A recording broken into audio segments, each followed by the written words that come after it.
E aí galera, tudo bom? Charles aqui mais uma vez no canal Estudos Bíblia Sagrada, tá? Continuando o estudo do Evangelho de João, ainda no capítulo 12, vamos começar agora, tá? Vamos até o capítulo 11, o versículo 11, né? Fala sobre o momento da ceia, da confraternização que Jesus fez com a família de Lázaro, né? O Lázaro, aquele ressuscitado, né?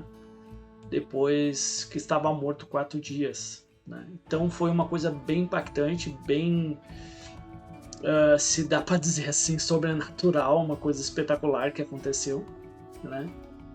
E isso no contexto judaico, né? Demonstrando a graça de Cristo, demonstrando que Deus estava em Cristo realizando as coisas. Então, isso reflete muito aquilo que Jesus sempre falou, né? Que ele e o Pai eram um, né? Que o Pai fazia as coisas por intermédio dele. Então, que ele tinha o quê? Essa comunhão com o Pai, né? E essa comunhão, que depois a gente vai ver lá no capítulo 17, que ele vai fazer uma oração, né? Que todos, não só os discípulos ali, mas aqueles que venham crer nele, eles possam ter essa mesma comunhão. Né? Que só é realizada através do Espírito, né? Que é ter a mesma natureza, né? Participar assim dessa natureza santa e justa espiritualmente falando, né? Do qual a gente recebe por meio da fé em Cristo Jesus, tá? E do qual Cristo participava em união com Deus através do Espírito, né? E é isso que ele vai falar lá no capítulo 17 do Evangelho de João, tá? Então aqui a gente vê essa manifestação que foi através espetacular da ressurreição de Lázaro. Tá? Isso impactou bastante nos líderes religiosos que procuraram aí matá-lo. Né? E a gente vê também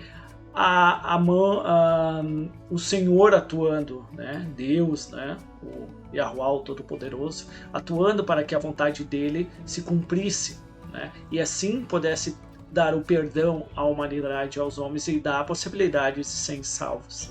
Né? E a gente vê isso através de Caifás, né? Em meio à confusão ali entre os líderes que não sabiam o que fazer. Né? Então, Deus sempre ajudando a humanidade a resolver os problemas, né? Do qual os homens pecadores criam. Né? Então, a partir do versículo 12, a gente vai ver esse contexto que é da Páscoa, né? Ali a gente vê o contexto, Jesus ali em Betânia, né? Quase 6 dias próximo à Páscoa, né? Que é a última Páscoa que Jesus vai participar, né? Que é, creio eu, acho que é a terceira, tá? Então isso a gente vai ver um pouquinho mais pra frente, tá? E aí as pessoas já estavam vindo, né? Para ter aquele momento de purificação, poder escolher, né, o animal que eles iam sacrificar, né, conforme a sua situação financeira. Né? Então eles se antecipavam, né, e vinha pessoas de tudo que era local, né, todo tipo de língua, enfim, né, do qual onde os judeus estavam espalhados, né, as tribos de Israel. Tá, mas só recapitulando também, né? Não deixe de se inscrever no canal, deixar o seu like, tá? E compartilhar o vídeo, isso é importante, né? Que o estudo, a palavra de Deus, o conhecimento da palavra de Deus, né?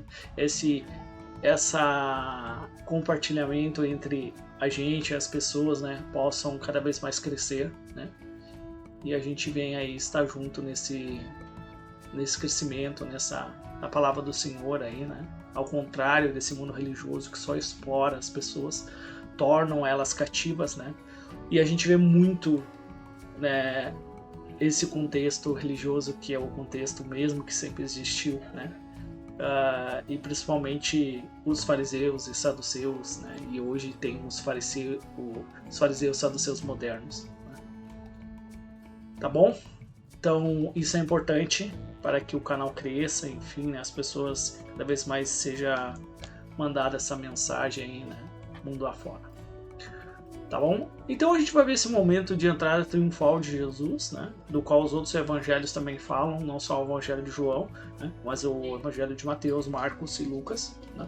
Que contam um pouco uma outra perspectiva, né, de visão desse acontecimento, né?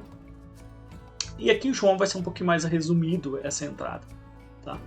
Então, essa multidão, né, que inclusive eram as pessoas que tinham visto, né, a Lázaro ressuscitado e o que Cristo, né, tinha feito, né?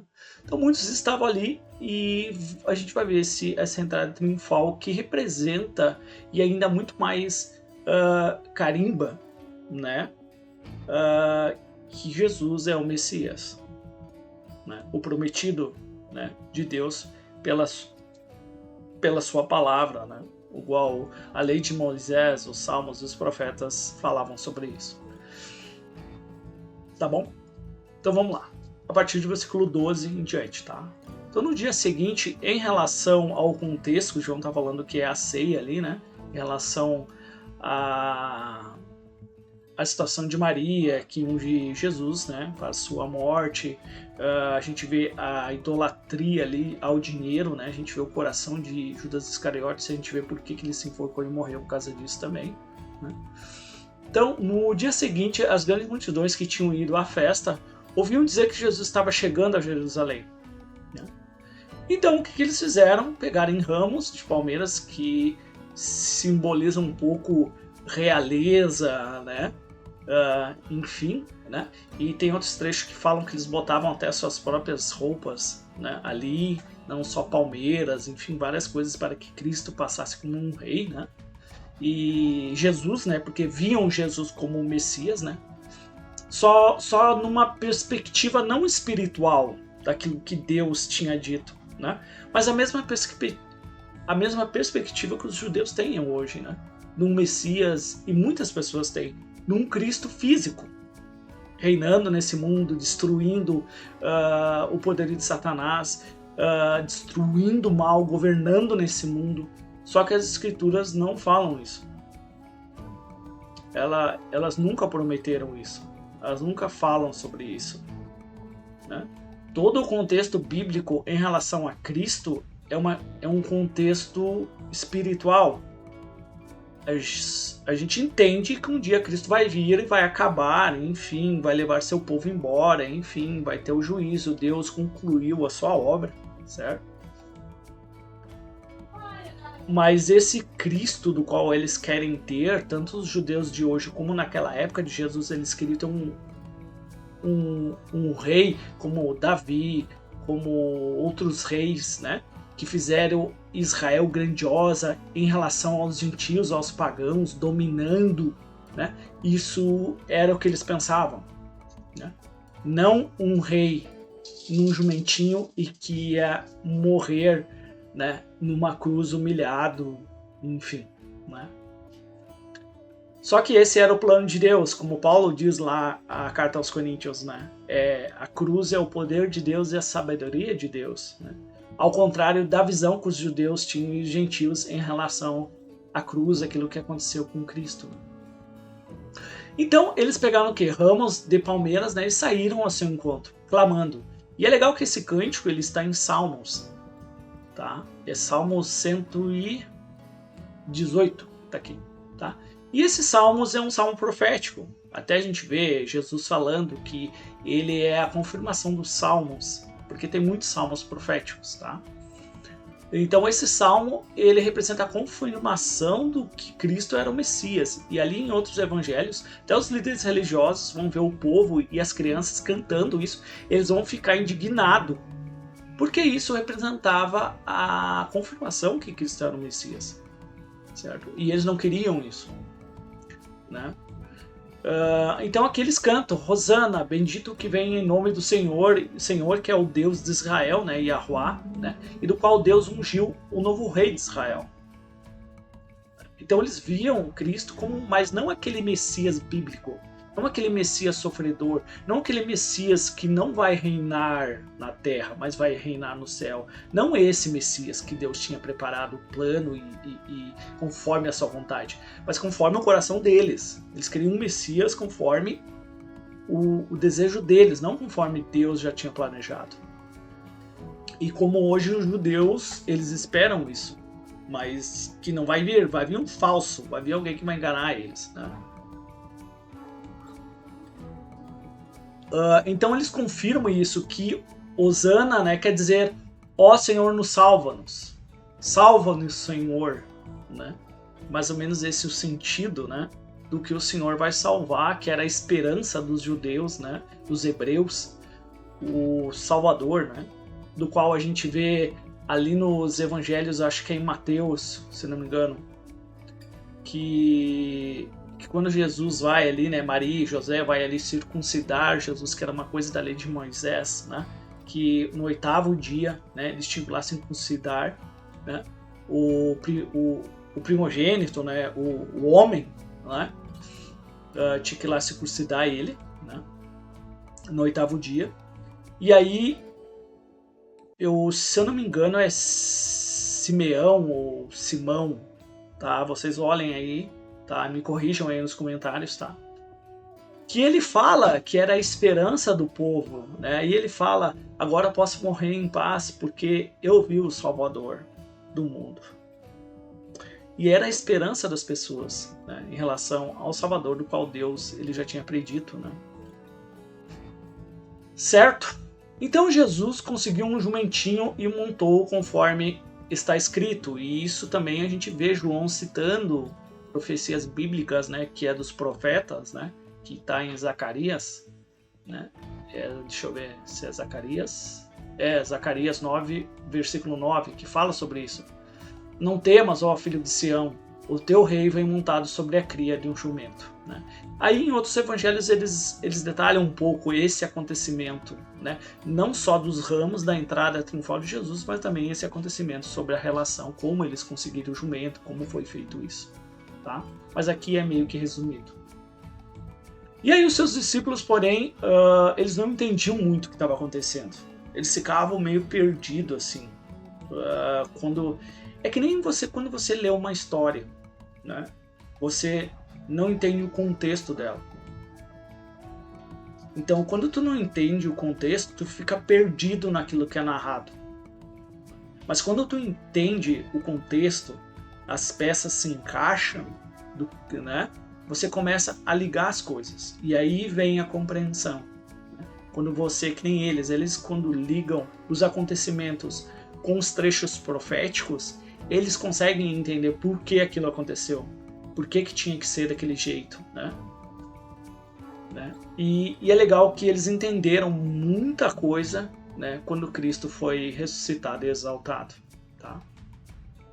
Seus discípulos, porém, ao princípio não entenderam isso, mas quando Jesus foi glorificado, eles se lembraram de que essas coisas estavam escritas a respeito dele, e assim lhe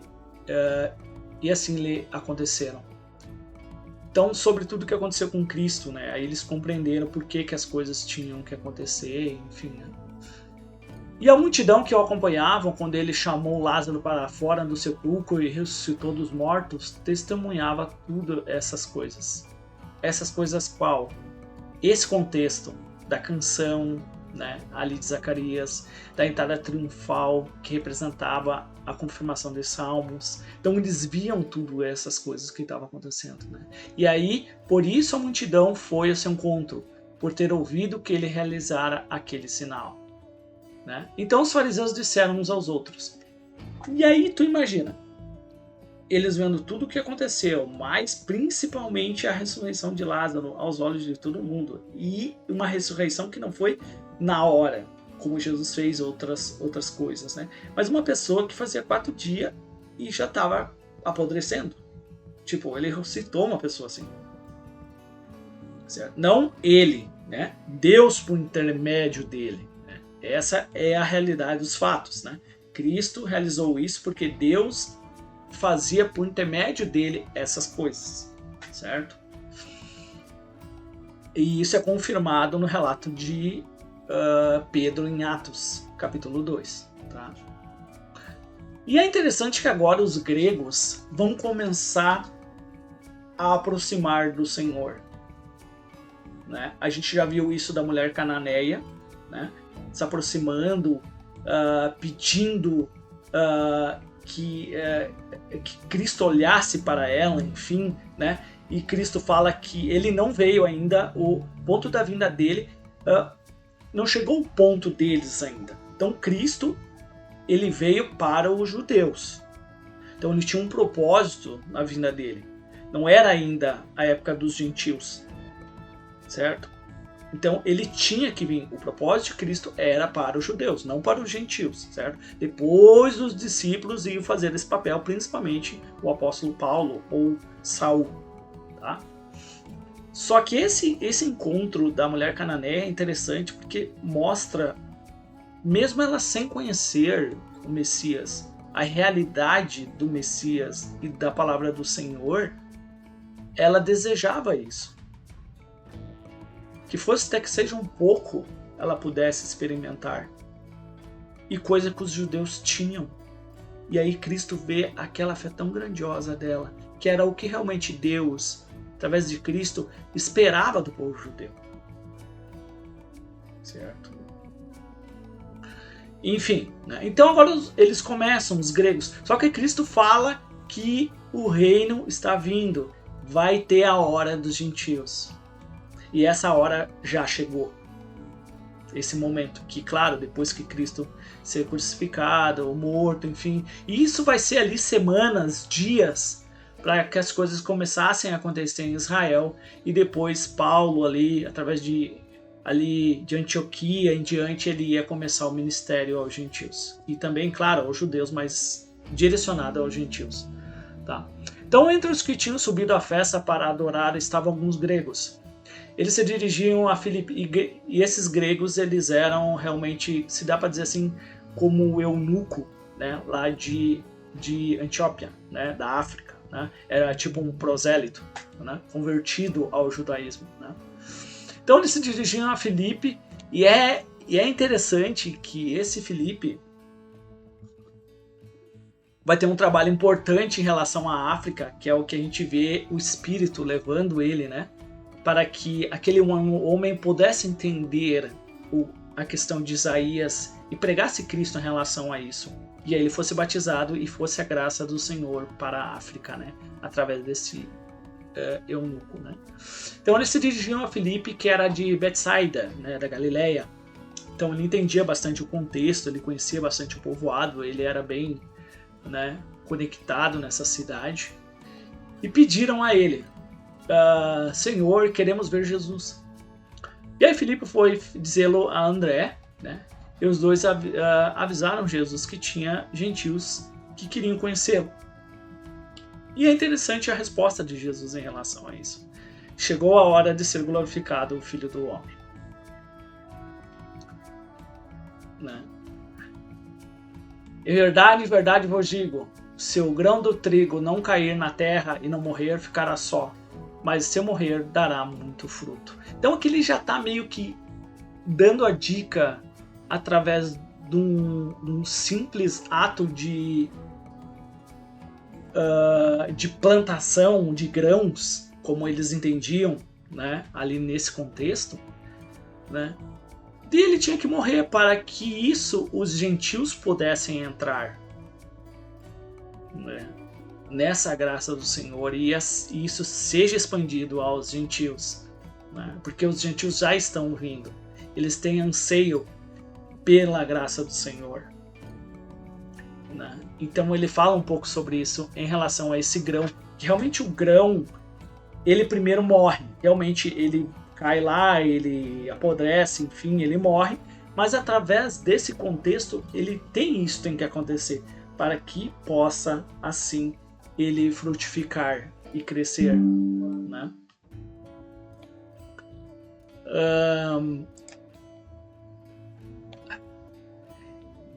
E aí ele vai dizer, tudo bem, né, não só em relação aos discípulos que queriam continuar a seguir ele, porque ia ser difícil, né, ia ter perseguição, depois ia ter mais perseguição, ia ser bem difícil servir, né, a Cristo, a Deus, através de Cristo, né, não só no contexto em relação aos judeus, no contexto judaico, mas também no contexto político romano, entre a própria sociedade, em questão à família, né? Então ia dar muito problema, né? Por eles abordar Cristo, servir a Cristo, né? Então Cristo ele sempre deixou isso bem claro em relação a isso. E ele fala, se alguém quiser me servir, ele vai ter que fazer o quê? Vai ter que me seguir. E que aonde ele estiver, essa pessoa, o servo, vai estar com ele, né? Só que eu pulei aqui, tá? É no versículo 5. Quem ama a sua vida irá perdê-la, e quem odeia a sua vida nesse mundo irá preservá-la para a vida eterna. Se alguém quiser me servir, vai ter que me seguir, quer aonde for, e aonde eu estiver vocês vão estar, porque vocês são o meu servo. Se alguém me serve, o meu Pai vai honrar vocês. Então Jesus ele deixa bem claro essa corrida, essa estrada que eles vão ter que seguir, mas também dizendo que tem um grande galardão e tem um Deus Todo-Poderoso pelo aqueles que servem, né, o Filho dele, porque através do Filho dele eles estão servindo a Deus e Deus vai honrar isso, porque Deus não é Deus, não é um homem para que Deus possa mentir, enganar ou não cumprir as suas promessas. Deus é santo, ele é justo, ele é certo, correto, né? Então ele é verdadeiro, ele cumpre tudo que ele faz, tá? Então espero que vocês tenham gostado do estudo, tá? Que vocês possam reler, estudar também esses versículos. Não é tão complicado, é um contexto, enfim, mas nos enriquece espiritualmente, alimenta a nossa fé, né? E a gente vem a estar bem, continuando firmes no conhecimento de Deus, e assim, graças a Deus a isso, nos liberta, né, desses líderes religiosos desse mundo que só exploram, que, como Cristo mesmo fala, né, os lobos ferozes que fazem negócio com vocês, né? Mas muitos caem nisso pela ganância, pelo amor ao dinheiro, por amor a esse mundo, do qual é o desejo desses líderes, né? Então essas pessoas querem servir, querem idolatrar, querem viver nesse mal porque é o coração delas. São voltadas para isso. E não para glorificar Deus e servir ao Filho dele. Tá bom? Um grande abraço, tá? Uma boa semana, fique com Deus, bons estudos para vocês, que Deus possa estar iluminando, né? Abençoando através de Cristo, né? O coração, o entendimento, a sabedoria de vocês todos os dias. Um abraço, fiquem com Deus. Valeu!